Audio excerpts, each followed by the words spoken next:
All right. Hey, welcome back, everybody. It is Joe and Harry, and it's actually the Joe Show, and I'm just here just to ask the questions. Right? Everyone's here, obviously, for all of Joe's amazing input and his perspective. And we actually got a question, Joe, and this is about narcissism and narcissism and how it plays into relationships. I think the question was really posed as, what is narcissism? Does NPD how is it really common as you find online, on videos, on, whatever relationship websites you want to go to, that, we blame other people really quick, whether it's male, female, whatever your partner is or where you are in your relationship, that there's this constant blame projection thing. And then it breaks up, the relationship ends. And no matter what you do, male or female, if you try to return, it's all part of the act of what a narcissist does, because they always return and they do this love bombing thing. And so whether you depart or whether you come back, no matter what, you're stuck. You're still a narcissist. There's no win. And so what we want to do is kind of get your question as to what is truly a narcissist. Who would actually fit that build? What can you really experience? Because we know people look at that stuff. They look it up. And, one of the big things that I think when the narcissist, when people are looking for narcissistic traits, occurs when there's abuse in the relationship, there's fighting going on, there's disagreeing going on, and then you want to look up at and see what a narcissist is. And then all this stuff pops up and people binge watch narcissism on YouTube, and they're looking up all these articles to suit what's kind of going on in their head. So what you want to just take over from that for that question? Yeah, I think narcissism has replaced Oedipus complex, as you remember Oedipus, the myth, as a myth of our time now, because narcissism or narcissists, the myth, you go back to ancient times, even understanding what that was really about, because narcissism is now seen to be the root of everything from ill-fated like romances and breakups and all that type of stuff, with violent revolution to the enthralled mass consumption. Everyone's doing this from anywhere from the state-of-the-art products and the lifestyles of the rich and famous to selfies to all these different things that are now part of our culture, right? That are such a big part of it. And so now what people are trying to tease out is, and trying to kind of reconcile themselves to, is what is truly a narcissistic, borderline, personality disorder, versus you're just having a freaking bad day and you want what you want. You have your dreams and wants and longings and desires, and you have these conflicts that come in that ensue because you have these differences of opinion or perspective. But, because there is truly, so we want to take a deep dive and kind of understanding first, what are the 7 deadly sins of narcissism, right? And what does that even look like? And so because you get that, you can, it's so easy today to kind of just label people a certain way, right? Yeah. And then this is one thing that's great about you, is you're the first to admit you hate labels. I do. I don't like labels. A lot of times I really believe that a lot of people, we all do. If it's within a spectrum, of course, obviously we all do things for a really good reason. If we can get to the heart of the matter and really understand what it is that how a person may be behaving, because the mere contemplation of love, in the mere contemplation of love, we're really humbled, right? Because for those of us among us, who of us has really claimed to kind of figure it all out and really understand the mysteries of love and how to make it work, even the most well-intentioned of us, even myself, are baffled by some of the choices and decisions that I even make sometimes. So in many contexts, from parenting to marriage, friendships to business relationships, we find that our best efforts often fail, or a disappointment. There's this disappointment, and we find ways, to kind of deal with our hurt and pain. So if we don't understand something or we're confused by something, we tend to label it because of our own fear, right? Instead of trying to really understand the other person. So why is this? Labeling because of fear. Yep. Yeah. Why is it? Why is it? Well, there are many reasons, but it all comes down to a basic orientation in ourselves toward ourselves, right?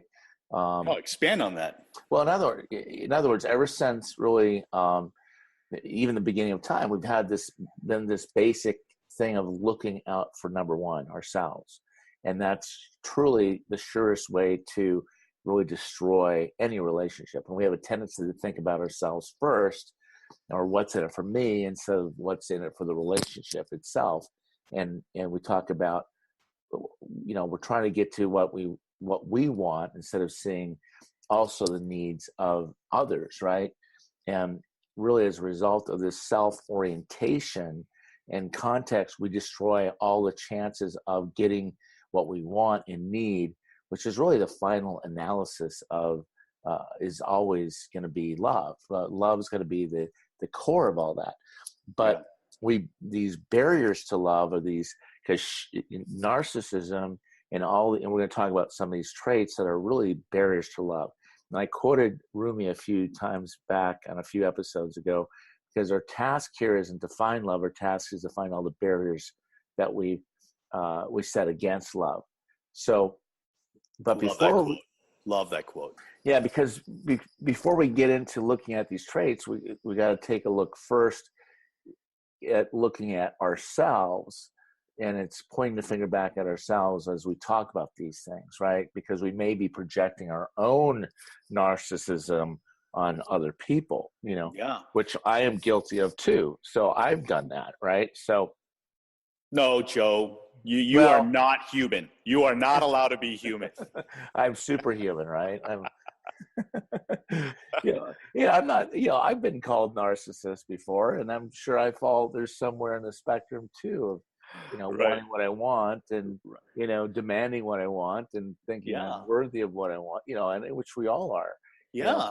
But that's not narcissistic, right? Because when we're little, isn't everyone narcissistic from childhood? Because I'm hungry. I want to watch TV. Like people as kids, you want these things, but that doesn't make you narcissistic, right? I mean, I guess in a way it may seem like it, but then life forms us, and then we realize that it's not about me, right? Well, there's a distinction between a child who has needs, right? Because a child is looking to the one person that can only fulfill their needs, right? That's the parent, right? Yeah. A parent is the one that's there to meet their needs. Okay, but we're not, once we hit 18, we're not that demanding little child at 2 years old. One would hope. Demanding like a 2-year-old for our needs to be met, right? Right. So because the freedom to love is about, exploring those things. But we want to start looking at some of the traits, right? So we're going to go through these 7 deadly sins first, and then we'll start looking at it from we'll look at it more from a kind of a global top, 30,000 feet, so people can understand what this is. And this is going to be a little confusing for some people. And if they don't understand, this is why you can call, you can get, go online, give us a call, schedule sessions, talk to someone, call me, get some therapy around it, go to our classes and find out some more about this. Absolutely. But the number one. Yeah, number one. David Letterman, top 7. Where's your pencil? You got to lick the eraser. Yeah. Number one. All right. Number one is this idea of shamelessness, right? Because shame is the name of the game when it comes to for a narcissist, and for a lot of us, our inability to process shame. And shame is the feeling that lurks beneath all unhealthy narcissism. Okay. And like I said, that's the inability to process shame in healthy ways. So think of it as failure. Okay. So when someone is confronted with failure, or they disappointed somebody, or they don't feel good enough or measuring up or something. Okay. That's one of the things that they're unable to do. Like, And that takes a lot of vulnerability and to be able to look at themselves. And generally, that one is going to be, that's going to come from really this idea of lack of observing self, right? This idea is that, and this can be one of the most frustrating qualities, I think, in any of the relationships that we can have. It's that inability to see one's own behavior, especially when when one of us does something wrong or we failed in some way, right? And then the other person gets blamed. That's right. And then they blame the other person, right? So it's a blame game, and they will turn tables. So if you ever had that experience, being in a relationship, with someone who could not see that they were, if you've ever been in that relationship, Harry, where that person could not see that they were wrong, right?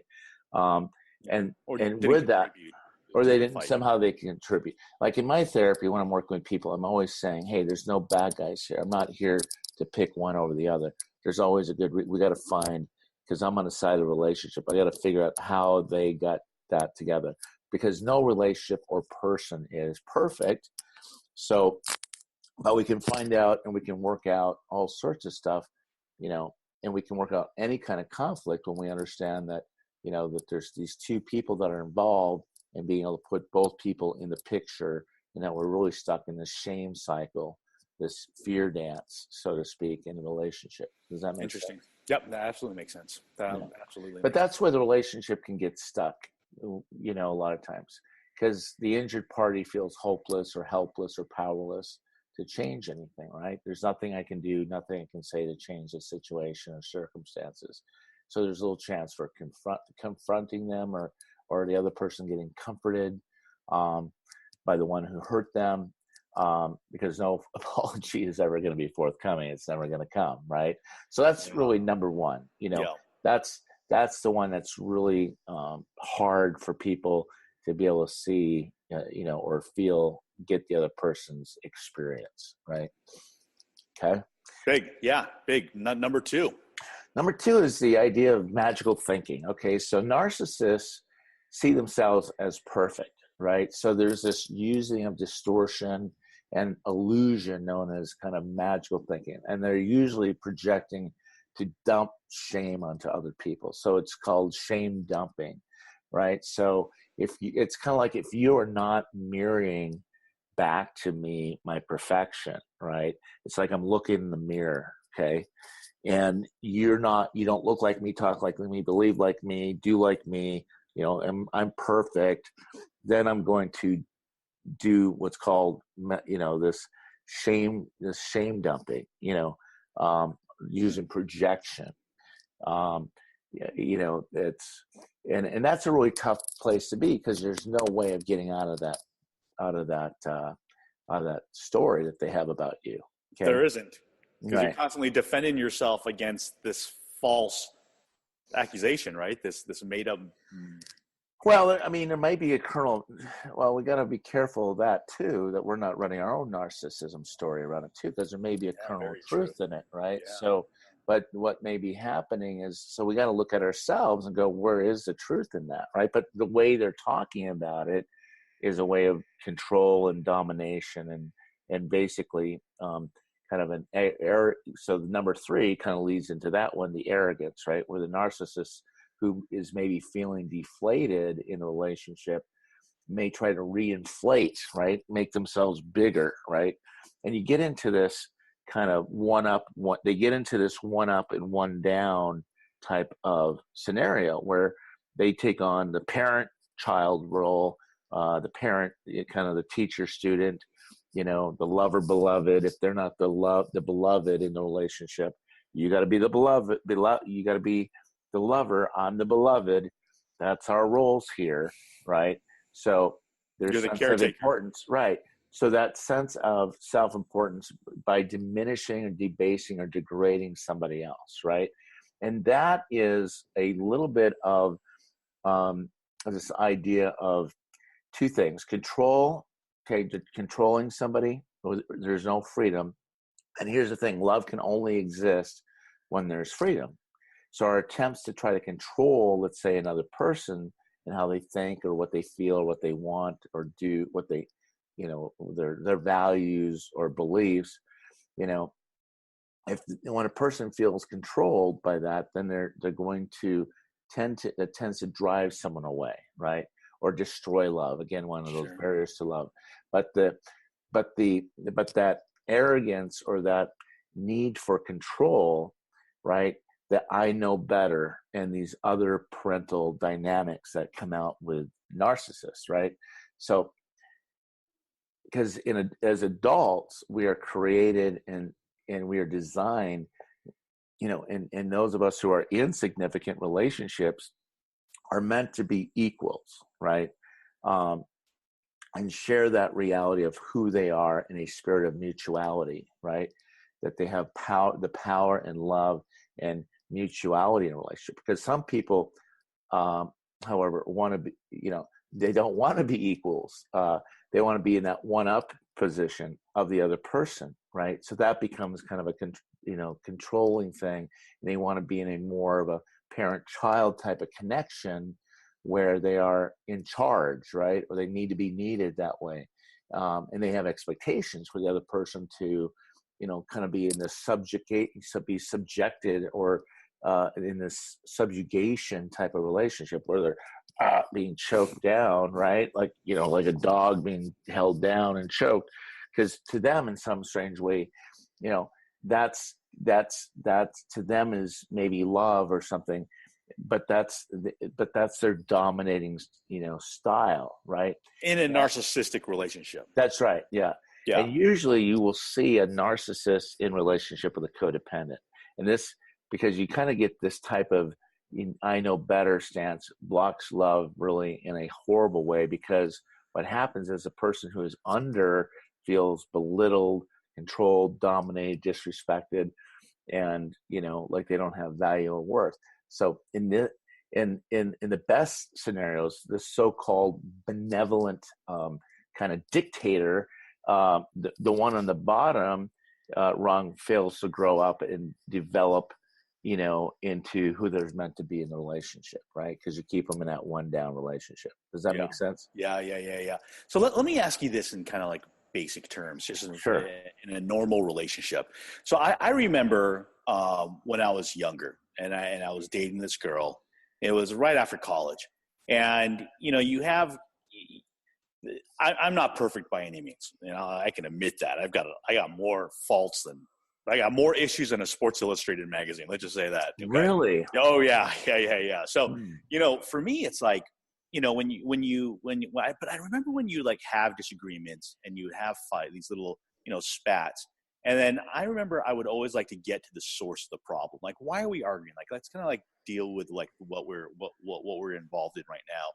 And I would say I want to get to this point. I want to get to the bottom of this because I want to prevent us fighting in the future. We want to kind of avoid these things. Let's find what these traps are, where these landmines are, so we don't step on these again. And it was always like avoiding that, and the other person would be like, no, let's look elsewhere, deflect elsewhere into the past somewhere. And I'm like, no, let's stick with it now. And then some projection come out like, you're this way, you're this way, you could potentially be this way. And then I'm defending like something that just never happened. But and then so you go in this crazy, like this loop, and you're defending against something that wasn't even there. I always said I was like guilty of a crime, and I was never near the crime scene. I never even walked by the tape. I mean, I was just never there, but I'm guilty of it. And so you find yourself like getting frustrated, and then you react a certain way because you're just blamed for these things. And then all of a sudden, you're a narcissist. It's because I'm the one that couldn't admit whatever like wasn't even the issue, and it was never even in the now or what the argument was. But then I was late, she's like, you're a narcissist, and I'm like, no, I'm trying to deal with the actual fight right now, and you don't want to admit it. So like, was I narcissistic in trying to get to that, and then I get projected and blamed on? And like, how in a normal relationship, when someone's in a relationship where that occurs, right? How does that? There's a difference between being narcissistic and just trying to communicate. Yeah, I agree. I mean, like I always say, relationships are complex. You go through and you're going to have these storming phases in relationships. But one of the things I talk to couples about a lot of times is that what you're sharing and what your complaint may be about may be completely legitimate and maybe completely understandable, and it may hurt you. Okay. But how you're setting the table and talking about it and presenting it in such a way is actually disqualifying you in a way to be heard. Right. So I think it's kind of like starting with grace, bring your truth and grace, sandwiching that stuff. But here's the number one key for people before we go on to the other 7 here is the best way to really resolve a conflict is owning my part is the best way and the number one way of getting through any conflict, right? Because what makes intimacy really tricky sometimes is that our attempts, like you said, to feel seen or heard or known or understood, validated, often what we most desire, Harry, is we take a risk and we share who we are, in a vulnerable moment like that, right? Right. Or something, or maybe we're talking about them in a way that shuts them down. But instead of being received, you feel misunderstood, judged, and not really heard, by me or by that person. Yeah. So your share gets triggered by me or into my, I'll just talk about me, but it gets kind of triggered into my stuff. And now I'm defensive, feeling blamed or made wrong for how you're feeling, right? And sometimes this can escalate into a really long fight or rift between us. So let's break that part down, okay? Because what just happened? We get into what we call this need-fear dilemma, and we get the blindfolds on and the blinders on, and it becomes becomes self-centered, right? In a way, because I just got triggered. Okay, now my own past back here is preventing me. This memory, prevents me from seeing you. Your vulnerability in the way you just shared it remind me of blank, my mom or somebody else or ex or my dad. And I got hooked there, right? So now I'm hooked. And then you got derailed by me being triggered, and went into your stuff, projecting that I was your mom or your ex or, that bummed out, whoever, Now I'm really triggered because you're reacting just like my mom. And I want to point out how lame you are by derailing this whole thing, right? And then then you go off because now you're fed up and you want to walk out away with your hands up in the air, judging me and telling me and wondering if you're crazy and why you're with me in the first place. So then I get triggered by you leaving the conversation because I'm feeling abandoned because of my abandonment crap. And that's, that I'm not aware of, right? So I'm bringing that crap in. So I get desperate and I try to get you back, and to come back and work it out with me. But I'm doing it from a place of panic and charge and arrogance and blame and complain. And so you don't receive it or trust it, right, Harry? Yeah. So, yeah, for sure. And as we do this, because it's loaded with my baggage and on we go. And I think all of us can kind of relate to that. But we call that episode of a fight, a conflict, we label that as narcissism, right? When actually you're in a pain cycle, you're hurt, you can't get the other person's point of view or perspective because you're hurt. So one of the things I work with couples is trying to find a strategy where both parties need some love and some support and some help to kind of be able to see their side of the street, right? Yeah. But it's kind of like you both have these 2 lily pads, right? You're on a lily pad with your dreams and wants and fears, and she's on her lily pad with her dreams and wants and fears. Okay, and you're fixed. You're in this fixed way of being. You're stuck, because you can't come alongside each other in that snapshot moment and jump off of your I lily pad to a we lily pad, to really listen, understand, and validate the other person's experience, right? Because it's not, Harry, that we want to be right. No, right? No, it's that the other person, just like us, wants our feelings and our experience and our reality validated and appreciated. And that's called empathy. And that's one thing that narcissists lack. And when you're in a heat of the battle, empathy and compassion and validation go out the frickin' window. So this is where I see this dynamic, and you probably have seen this all the time. And it doesn't need to go down that way. But at any point, here's the thing. At any point, the most mature, most resourced person in that room has responsibility and choice to own up to what's happening, and what's going on within themselves. And that moves you out of the tunnel vision of the conflict when we're getting all crazy, right? We just go crazy. And we're calling that person a narcissist at the beginning because we are in that moment. Yeah, or just wanting to be heard, frustrated that you're not being heard. Be heard, right. Yeah. Right. But narcissism in that moment it's all about me and being heard, right? That's true. But Man, that's not a clinical narcissism where you have a personality disorder. It's just in that moment, your amygdala is hijacking your prefrontal cortex, and your amygdala, the emotional brain right here, and the limbic system is hijacked. Your prefrontal cortex is hijacked. You're no longer thinking. You're just feeling, and your body's hijacked, and you're not able to pull out yourself off the cliff because you're pushing your other partner over the cliff, and you're both kind of looking to each other to resolve this, but this is the whole blame thing. Yeah. Because what we talked about yesterday, both of you need like a shared vision, a shared map, and shared tools, a need of awareness, and a desire, and a real true desire to work it out and work through the stuff that's on my side, right, of the group. So that when we do that, Harry, then I can receive you, and I can hear you, and can listen and validate, because but I got to remember, it's my job to do that first, right? To own up to that. Yeah, absolutely. Yes, sure, absolutely. I have a preference that you go and work out your triggers and hurts and come up, and show up in a relationship to be with me. But you're going to be the first on the dance floor. Because I don't need that, right? Because I'm committed to my own, we got to go to the space of I'm committed to my own development, my own higher purpose, to working on it, working through my part, right? And then when I'm committed to having it, you feel understood and received by me, then you can resolve, because we're getting into this kind of co-creation, there's self-soothing, because when it doesn't feel safe, and it's hard for us to self-regulate, relationships, the best relationships are there to try to co-regulate each other and to partner through, to resolve, restore, repair, and partner through and reconcile those things. And the reason why is because you matter to me, right? Yeah. And because I want to know you. I want to know all of you. And that is not the trait of a narcissist, right? It's all about them.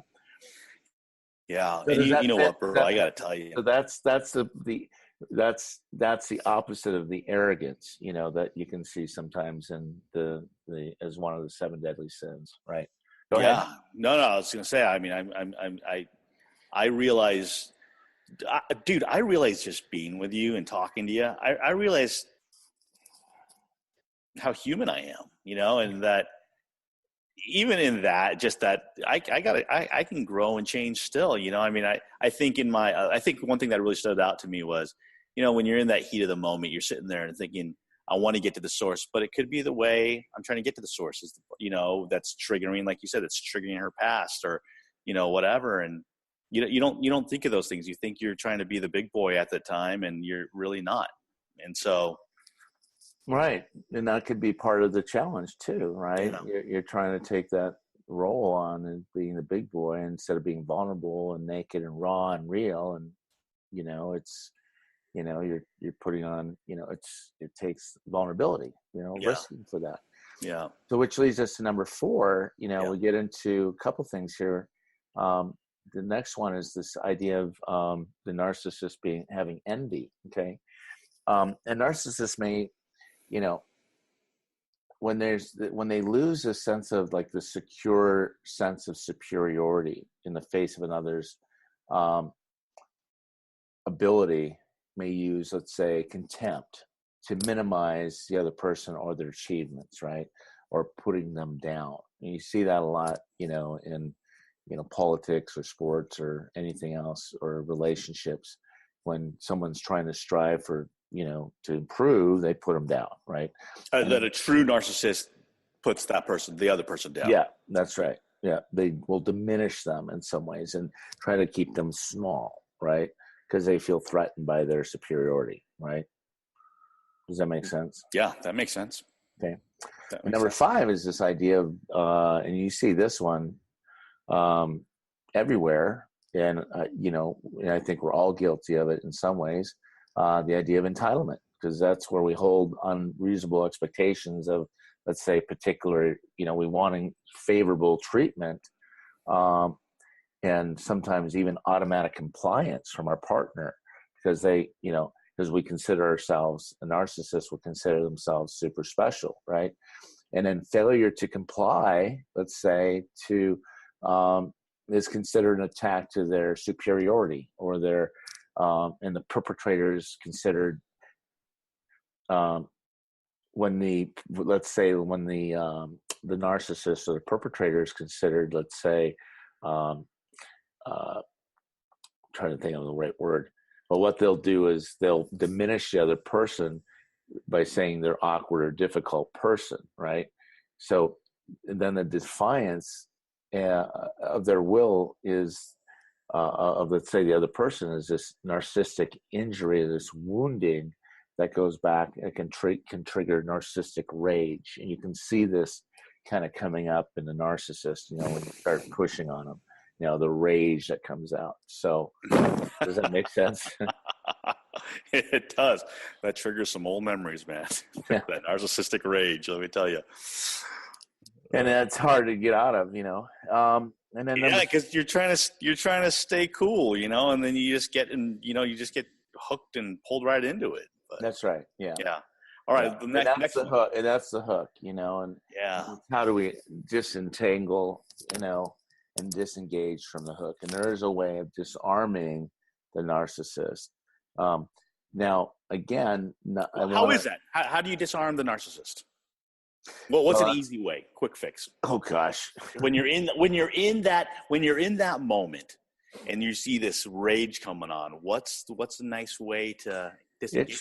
Once they're in that it's really hard. You have to set boundaries, and but narcissists they have bad boundaries, because they're going to exploit you, so it's a little hard, but sometimes it's, listening and understanding and validating, because most of all narcissists, the core root of all that is shame, right? That's why you always have to stroke their ego, right? Because they can't deal with anything that even looks like failure. But right. Walking on eggshells. You're walking on eggshells, right?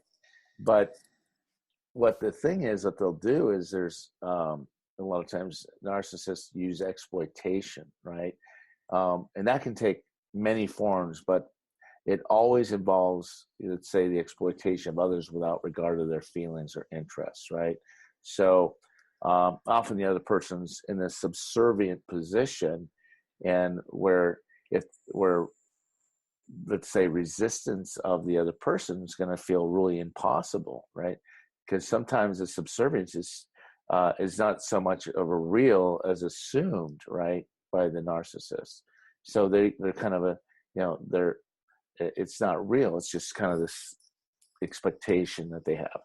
And then the 7th thing is bad boundaries. And we talked about bad boundaries before, and I did a whole class on boundaries, but narcissists do not recognize that they have boundaries, and that the others are separate or not extensions of themselves.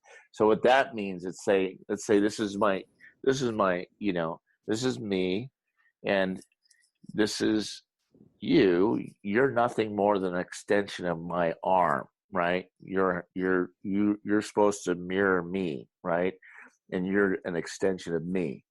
And if you don't move in a certain way, again, remember, narcissist is the guy that was looking into the water in the mirror and looking at himself, loving himself, right? Yeah. Okay. So he's the one, that myth of him being stuck in that, and and when he would have rage if he couldn't see himself clearly. So other people are supposed to mirror back to them, to the narcissist, exactly what they want to see, right? Which is perfection. And others exist to meet their need, or may well not. If they don't meet their need, they may not exist at all. So they just kind of cut people off, right? But those who supply the narcissistic supply are treated as if they're part of the narcissist, and they are expected to live up to the expectations and those expectations of the narcissist. So, in the mind of the narcissist, there's no boundary between the self and the other person. So those are really the clinical stuff that we're looking at when we look at what is a narcissist. What is it that's really is the makeup of them. And and again, not everybody that's self-centered in some ways doesn't always make them a narcissist. Right. But, okay. So, yeah, go ahead. No, that's fine. Go ahead. So let me ask this question then. So let's assume, just for relationship's sake, because the reality is narcissist is probably the percentage of narcissism is pretty small, right? So let's just take a normal relationship, a normal couple relationship, and what in Joe's terms, what could it really be? If someone's trying to say, hey, you're a narcissist, the reality is more than likely they're not, and maybe they're on the spectrum like number 6, right? You said everyone pretty much has this example. So in Joe's world, what would it really be, and how would Joe approach this? Well, I mean, if someone's calling me a narcissist, or or I don't know, maybe it's a fear of abandonment, really what it is, and it's not narcissism. Oh, I see what you're saying. Yeah. Because getting to the root of the problem and really getting to the heart of the matter is, I mean, a lot of times, people do things for good reasons, right? It could be a value difference, it could be a personality difference, it could be a wound.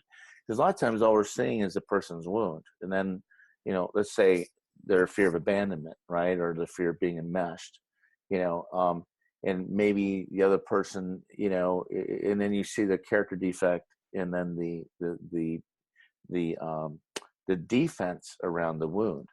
So I tend to see people's wound first. I overlook the character defect and the defense. I go, if I'm seeing someone who's really defended about something, I go, we're touching a wound. We're kind of touching a raw spot here, and that's their wounding, right? So it's no longer a label. You're just going for the wound. Chasing the pain, right? Understanding what the pain is and what the hurt is. And they may be completely unconscious of it, because we tend to disavow, things that we need, or disavow our hurts and pains and different things like that. Because we had to man up. We had to learn to suck it up, and so even I have a very, coming from a background of abuse and PTSD from the military and other things, and being in the military, I've been trained, in the military to have a very high threshold for pain and suffering. So it keeps me that keeps me in denial of the reality of what's happening around me sometimes. Mm-hmm. So I've had to learn to really, because my hypervigilance, and my need to control my environment would appear to be kind of a need to control things, right? And not giving people freedom, because I would be running around trying to control people and my environment as a way of keeping myself from feeling dysregulated or not safe or secure, right? So that would be, something to really think about, when somebody is going through that type of stuff. For instance, emotional detachment, right? Some people are really emotionally detached. The lights are on, but nobody's home. To be emotionally detached is to be out of touch with one's feelings and are unable to be emotionally present in a relationship. And that can be a killer of intimacy, of course, because it feels to the other party that they're alone. And even though someone is there, they feel alone, right? Yeah. And someone might go, oh, you're being a narcissist, when maybe they had never really learned to identify what's happening in their body, their thoughts that go with the sensations of the body.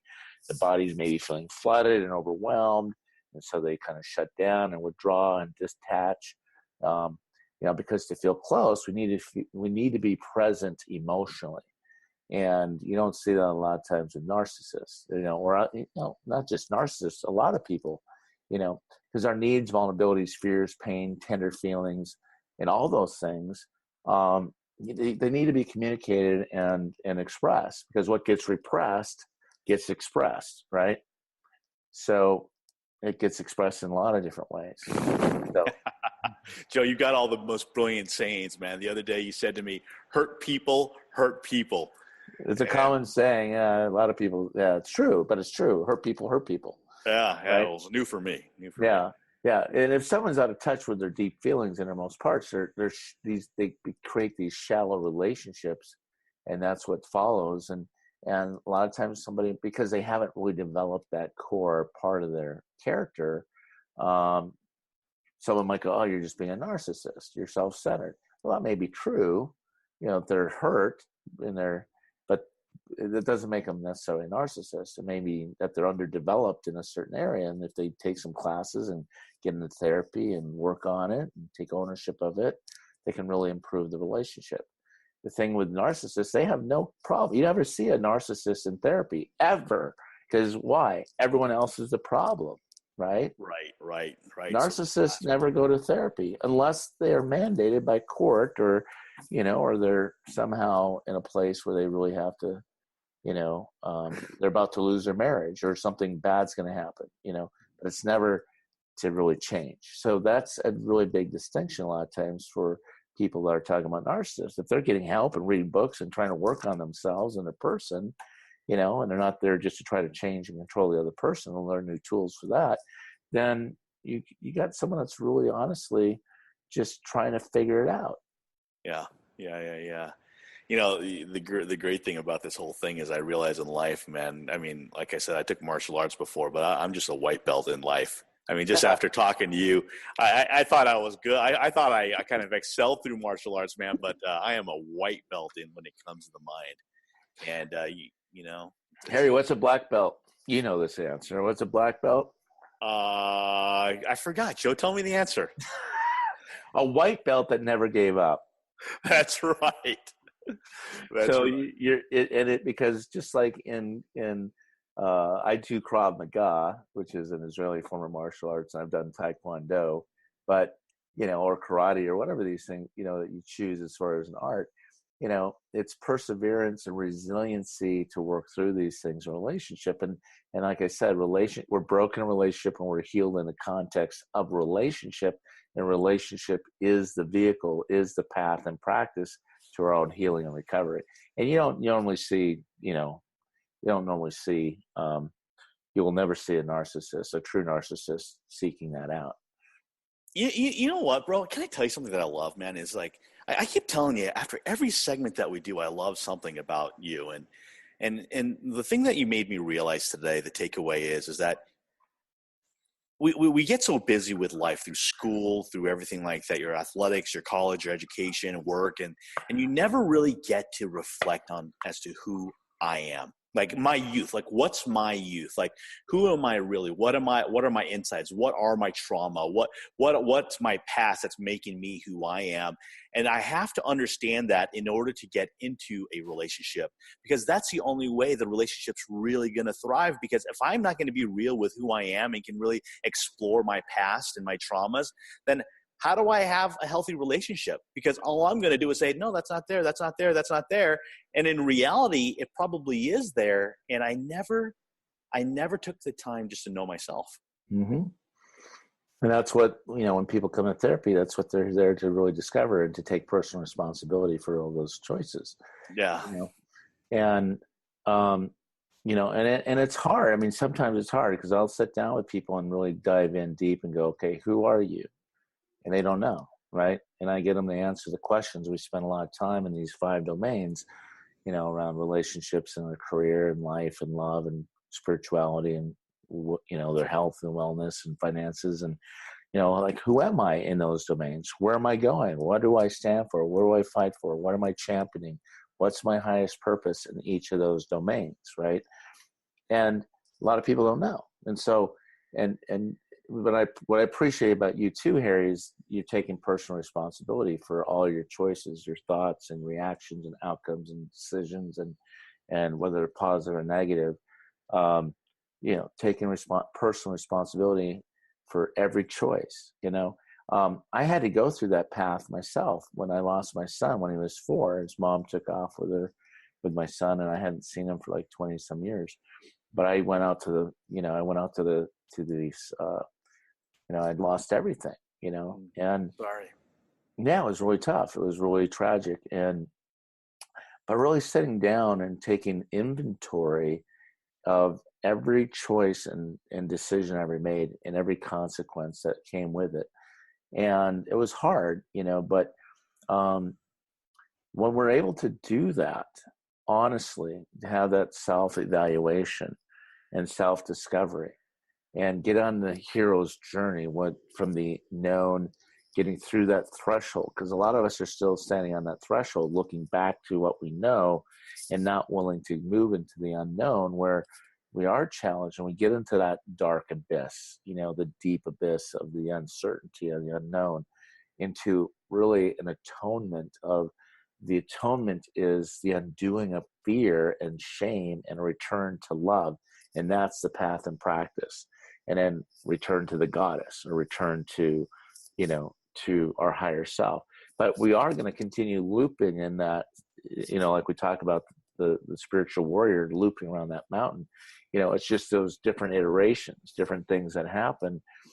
And if we can learn to embrace that, Harry, all that stuff that is narcissistic wounding in us by ourselves or others or whatever's there, the wounding will heal and dissolve.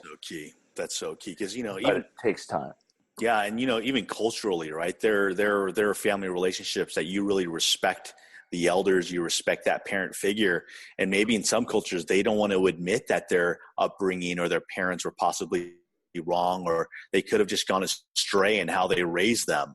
Yeah. And to be able to admit that, a lot of people don't want to admit that weakness in that family dynamic, and to be able to sit there and actually say, you know what, it's okay if they were wrong, or that I can really reflect on myself and realize what my weaknesses are, because people don't want to shame their family, right? Or their parents, so they don't want to admit that stuff.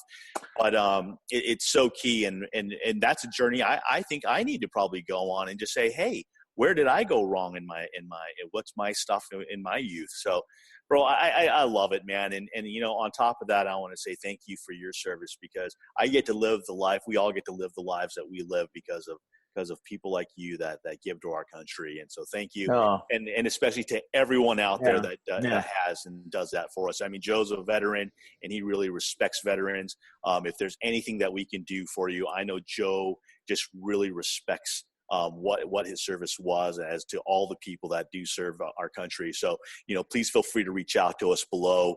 Again, thank you for your time, Joe. Yeah, we got tomorrow. Yeah, that's right. But you guys, if you enjoyed this, please feel free, like us, share us. If like I said, if there's anything that you need, you can always reach us below on the contact stuff below. We also are on Twitter. We're providing these videos everywhere that we can. We're trying to grow in this. We're not big social people. We don't understand the social side of this on all of the tech, but we're getting out there. We're learning. We're learning. Any help you guys can provide, we're here. Any suggestions, we're here for you. So, Joe, thank you very much. Thank you, Harry. All right, buddy. We'll see you soon. All right. Yeah, likewise. Thank you for your stuff as always. You bet. Big love. All right. Bye-bye.